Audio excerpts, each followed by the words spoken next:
All right, let's jump right in. We're going to talk about something that's, well, it's at the heart of everything, really, from huge business strategies to just making your own life a little less frustrating. And that is how to solve the right problems. We're obsessed with finding solutions. It's in our DNA. We see something that's not quite right, something that's bugging us, and boom, our brain immediately jumps to, how do I fix this? We're just wired that way. But here's the kicker. Are we solving the right problems? Because let's be honest, you can have the most genius, elegant solution in the world, but if it's for the wrong problem, it's completely useless. All that hard work for nothing. So yeah, how do we get it right? Okay, let's kick things off with a simple story. It perfectly shows just how easy it is to mess this up. Think of it like a case of mistaken identity, but for a problem. So, picture this. You've got an office, right? And there's this one poor guy whose desk is right by the front door. I mean, the very first thing you see. So what happens? Every single person who walks in, lost, goes straight to him. Hey, where's the conference room? Where's Susan's office? It was happening all day, every day. A total nightmare for his concentration. So finally, he gets fed up and comes up with a solution. He sticks up a sign, and this is what's so great about it. The sign is technically correct. This is not the reception counter. Okay, thanks. But it's also completely useless, right? It tells you what it's not, but it doesn't help the lost person find what they're actually looking for. And this just nails the whole trap we fall into. See, he defined the problem from his point of view. For him, the problem was, people are interrupting me. And if that's your problem definition, the solution is obvious. Make them stop. He was treating the symptom, not the real cause. So why do we do this? Why does our brain just automatically leap to the most obvious surface-level fix? Well, it all boils down to how our brain is wired. There are basically two modes of thinking.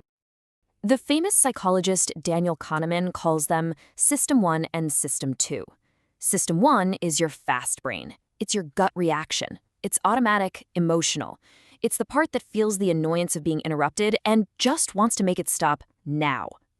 System 2, that's your slow brain. It's the deep, analytical thinking part, and frankly, it takes real effort to fire that one up, so a lot of the time, we just don't. And here's the thing.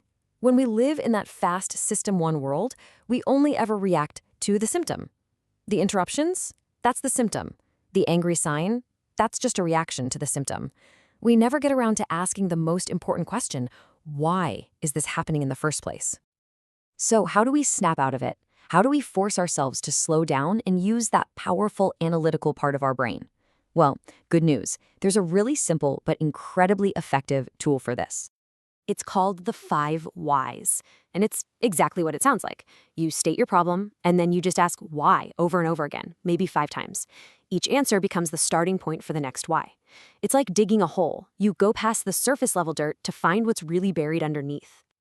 Okay, classic example, your car won't start. Your fast-thinking brain screams, the battery's dead. I need a new battery.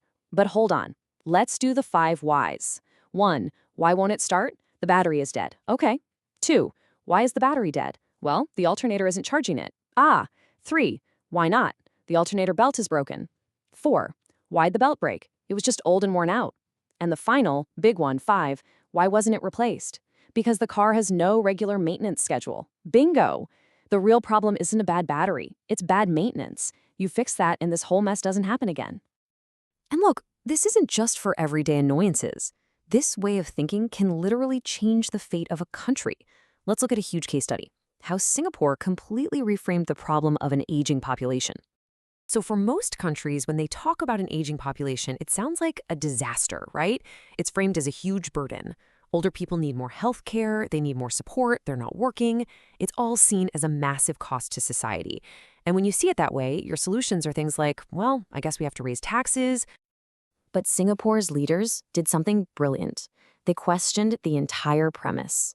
As one minister put it, age is just a number. That's the key. They realized that framing age as the problem was a total trap.